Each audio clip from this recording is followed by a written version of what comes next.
All right, everyone get ready because we're diving deep into the future of journalism and specifically what 2025 has in store for us. Yes, and to guide our exploration today, we're turning to the latest report from the Reuters Institute for the Study of Journalism. Exactly. They surveyed over 300 news leaders across 51 countries. Yeah, it's basically like we're getting a sneak peek into the minds of the folks shaping the news we consume every single day.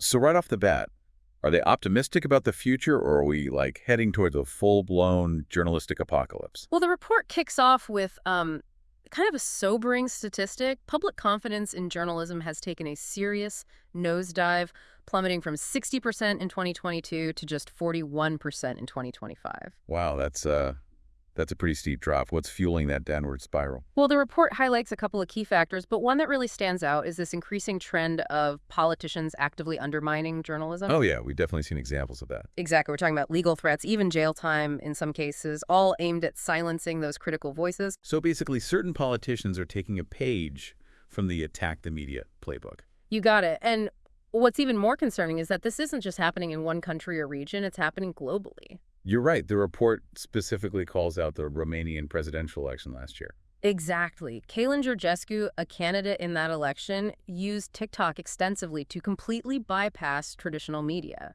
Interesting. So basically sidestepping all those pesky journalists and going directly to the voters. Exactly. And it really shook things up, which kind of speaks to this broader trend of politicians seeking alternative avenues to connect with their audiences. Okay, so we've got politicians throwing punches.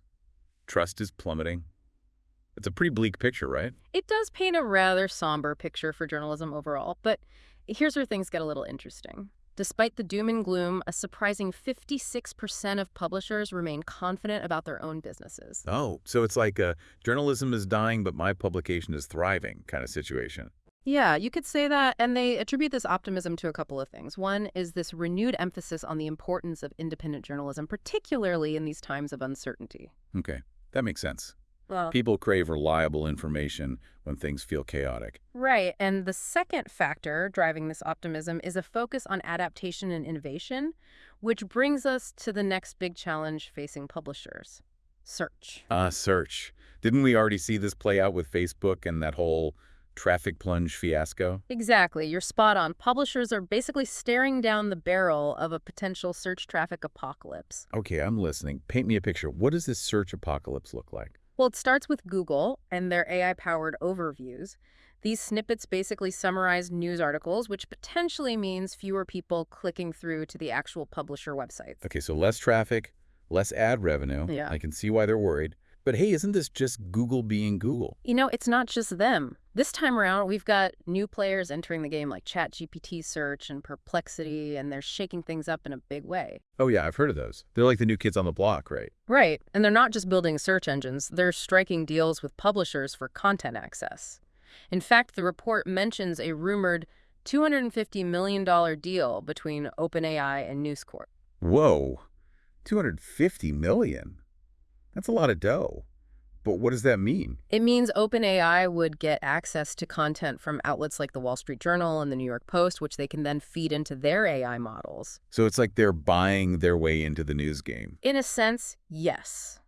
And this raises a lot of questions about whether these deals are truly beneficial for all publishers or if it's just the big guys getting richer. Right, because if only a handful of publications are getting these massive payouts, what happens to everyone else? That's the concern. And the report highlights that a whopping 72% of publishers actually want collective deals with these AI platforms. So basically, they're trying to band together to ensure everyone benefits, not just a select few. Exactly. It's kind of a classic David versus Goliath situation, but with a digital twist. Okay, so even if publishers manage to navigate this search dilemma and secure some favorable deals with these AI platforms, isn't the bigger issue the constantly evolving relationship between publishers and platforms in general? Oh, absolutely. It's like a love-hate relationship that just keeps getting more complicated. Yeah, seriously. One minute, they're best friends. The next, they're sworn enemies. And the report actually found a near-perfect split among publishers when it comes to their stance on platforms. 31% want closer ties, 31% want to sever ties completely, and 36%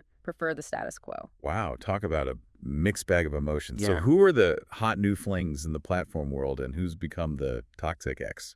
Well, AI platforms like OpenAI are definitely the new darlings on the block, seen as potential allies for reaching new audiences. WhatsApp, LinkedIn, and Google Discover are also getting some love. And I'm guessing Facebook and ex-Twitter are getting the cold shoulder. You got it. The algorithm changes the toxicity. It's all worn pretty thin. Hmm. In fact, the report highlights publications like The Guardian, Dagens Nyheter, and La Vanguardia, who have straight up stopped posting on X entirely. Wow, they're really drawing a line in the sand. So in this ever-shifting landscape, what are publishers doing to survive, let alone thrive? Are subscriptions still the golden ticket? Subscriptions are definitely still a cornerstone of the business model, but publishers are realizing they need to diversify their offerings. Okay, now are we talking newspapers launching their own lines of merch? Think bigger. The New York Times, for example, has expanded into games education, even recipe sections. It's about creating a whole ecosystem of content to keep subscribers engaged. So it's like a one-stop shop for all your needs, from hard-hitting news to Wordle puzzles and sourdough recipes. Exactly. And the report predicts we'll see more of these all-access bundles combining news with lifestyle content, from cooking apps to podcasts to product reviews. It's like a buffet for the information age. But all this diversification raises an interesting question. What about the rise of individual personalities and influencers in the news space?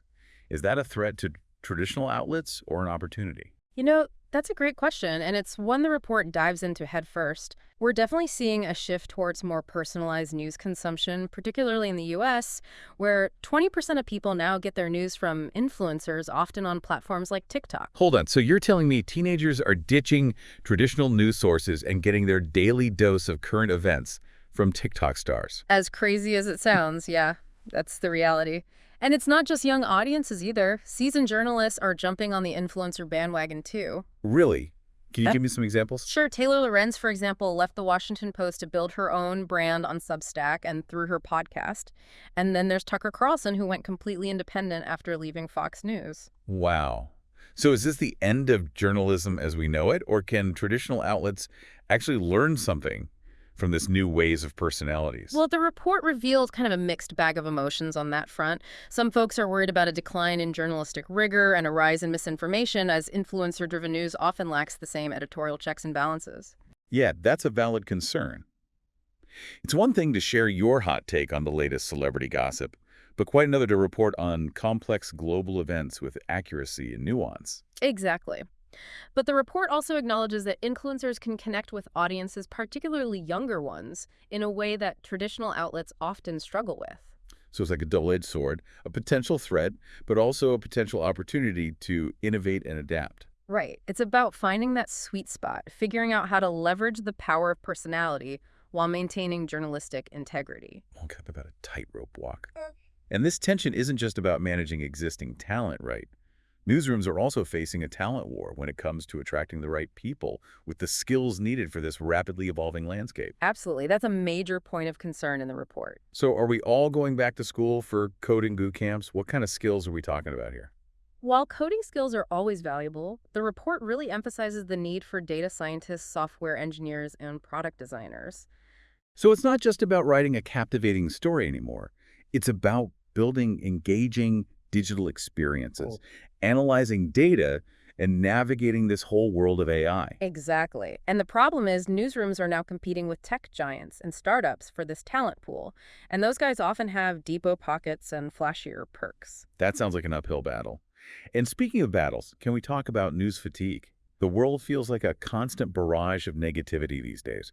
Wars, political scandals, climate disasters. It's exhausting. You're preaching to the choir. The report calls out news fatigue as a major concern for both audiences and journalists. So are we all destined to become hermits hiding from the world's problems and living off a diet of cat videos and baking tutorials? Hopefully not. The report suggests finding a balance. While some publications are experimenting with positive news sections, it's also about combining those hard-hitting stories with human interest pieces and in-depth reporting that provides context and nuance. Okay, so it's about striking a balance, keeping people informed about important issues, but also giving them a little bit of breathing room. Right, and the report even highlights some specific examples like The Guardian's daily explainers on complex topics like the Russia-Ukraine war. Oh yeah, those are great. Yeah. They provide like key bullet points and context to help people understand the bigger picture. Exactly. And then you have outlets like Dagens Nyheter in Sweden, who are using TikTok to tell human interest stories about the war, engaging younger audiences in a way that feels authentic and relatable. It sounds like newsrooms are realizing that it's not just about what you report, but how you report it. Absolutely. And the report even hints at a potential revival of slow journalism, which focuses on in-depth reporting that takes the time to explore issues with nuance and depth. And that's something I can get behind. I think we're all craving a little bit more quality over quantity when it comes to news these days. I agree, and I think that's a perfect segue into our next topic, which is the elephant in the room, AI. Okay, yes, AI. Is it truly revolutionizing newsrooms, or is it just a buzzword? Well, the report makes it clear that AI is already transforming news production, and its influence is only going to grow in the coming years. All right, I'm all ears. What's AI actually doing in newsrooms right now?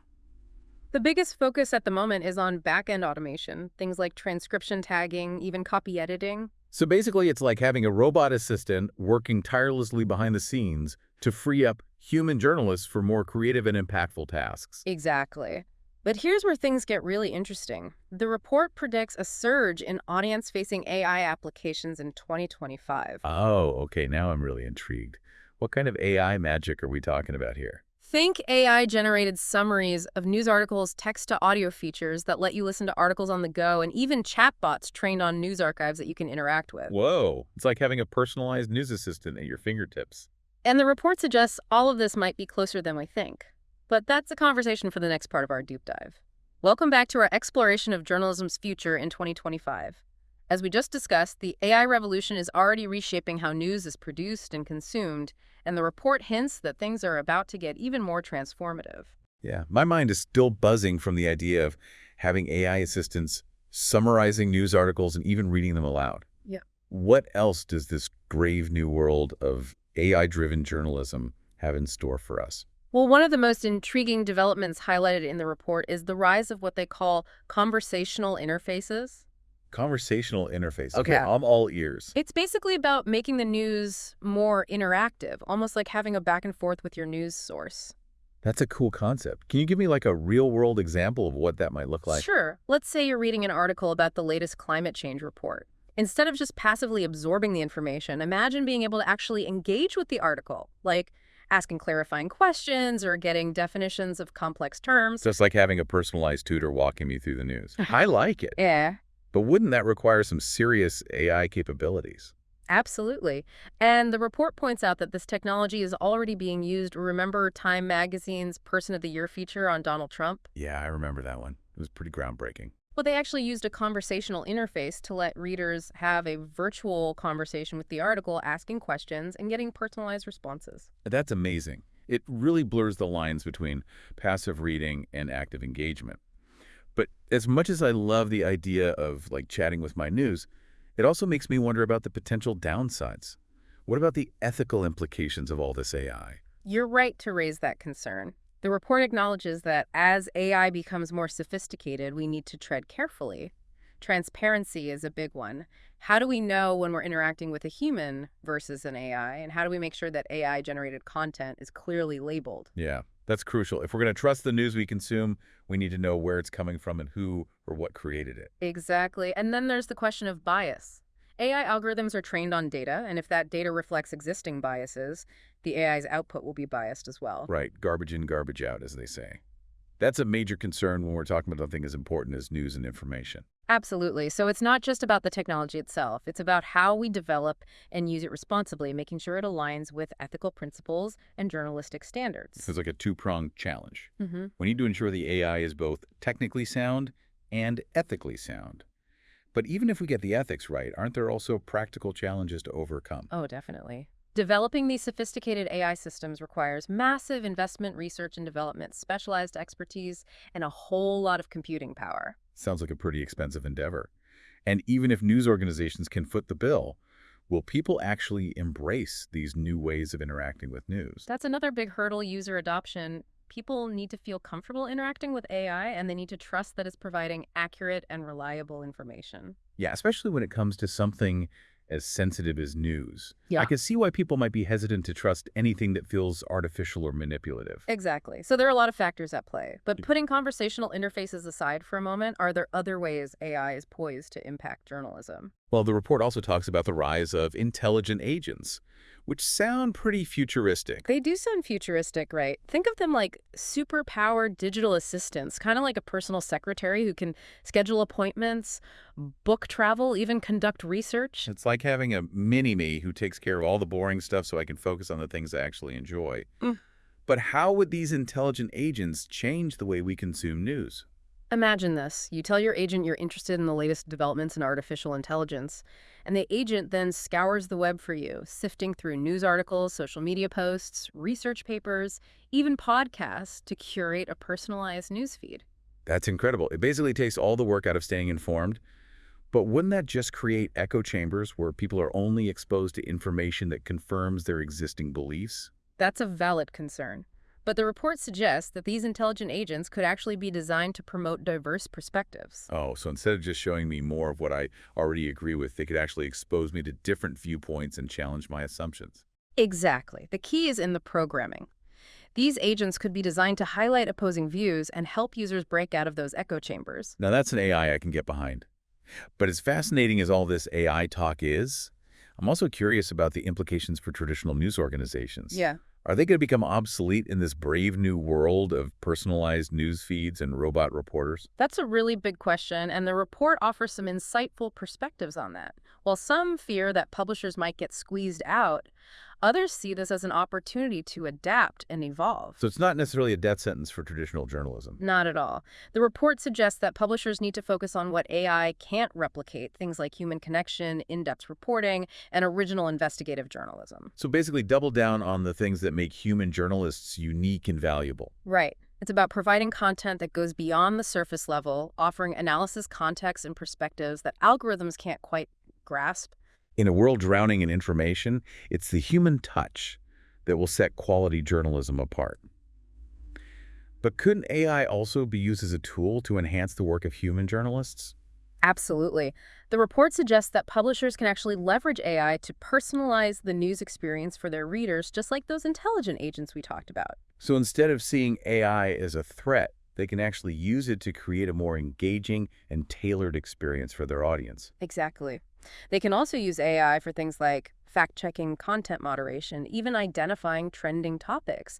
It's like having a whole team of super-powered digital assistants working alongside human journalists. It sounds like a pretty powerful combination. Right. But I have to admit, all this talk of AI is both exciting and a little bit overwhelming. It's a lot to process. I totally get it. It's a rapidly evolving landscape, and it's tough to keep up with all the advancements, but that's what makes it so fascinating. You're right. It's definitely a lot to think about. I'm curious, is all this talk of AI just hype? Or is it truly going to fundamentally change the way we experience news? Well, that's the million-dollar question, and it's one that we're going to explore further in the final part of our deep dive. We'll delve into the potential impact of these technological advancements on the future of journalism and what it all means for you, the news consumer. And we're back for the final leg of our deep dive into the future of journalism. It's been quite a journey exploring the challenges and the innovations and, of course, the mind-blowing potential of AI. Definitely. We've covered a lot of ground, from declining trust and platform wars to the rise of those news influencers and the possibility of actually talking to our news articles. Yeah, my head is still spinning from all of it. But now that we've laid it all out, what's the big takeaway? Is journalism headed for a glorious reinvention or a slow and painful death? Well, that's the million-dollar question, isn't it? And the report doesn't really offer a simple answer. It paints a picture of a field in transition facing unprecedented challenges, but also showing this incredible resilience and willingness to adapt. So it sounds like journalism is standing at a crossroads, with one path leading to irrelevance and the other leading to a bold, reimagined future. I think that's a great way to put it. And which path it ultimately takes depends on a lot of factors. The decisions made by news organizations, the evolving role of technology, and maybe most importantly, the engagement of audiences like you. So what does all of this mean for me, the average person trying to make sense of the world? What can I do to navigate this ever-changing news landscape? You know, one thing the report really emphasizes is the importance of being a discerning and engaged news consumer. Now more than ever, it's crucial to be critical of the information you encounter, seek out diverse perspectives, and actively support quality journalism. So it's not just about reading the news, but about engaging with it, questioning it, and holding it to a high standard. Exactly. And it's also about being aware of the influence of technology. AI is going to play an increasingly important role in shaping the news we see. So it's crucial to understand how these algorithms work and to be mindful of potential biases. It sounds like we all need to become more media literate, understanding not just what the news is, but how it's made and how it's being filtered through these technological layers. I couldn't agree more. And amidst all this talk of AI and algorithms, it's important to remember the human element. While AI might be able to generate summaries and translate languages, it can't replicate the nuanced understanding, the critical thinking, and the empathy that human journalists bring to the table. It's a good reminder that at its core, journalism is a human endeavor. It's about telling stories, connecting with people, and shedding light on the world around us. Couldn't have said it better myself. Yeah. And in a world increasingly dominated by technology, that human element is more valuable than ever. As we wrap up this deep dive, I'm left with a sense of cautious optimism and a healthy dose of responsibility. I think it's going to be fascinating to watch how journalism evolves in 2025 and beyond. I completely agree. It's a time of great challenge, but also tremendous opportunity. And ultimately, the future of journalism is in our hands. The hands of those who create it, those who consume it, and those who demand that it holds true to its core values. That's a powerful thought to leave our listeners with. Thank you for joining us on this deep dive into the future of journalism. We hope it sparked your curiosity, ignited your critical thinking, and inspired you to be an active participant in shaping the news landscape of tomorrow. It's been a pleasure exploring this with you.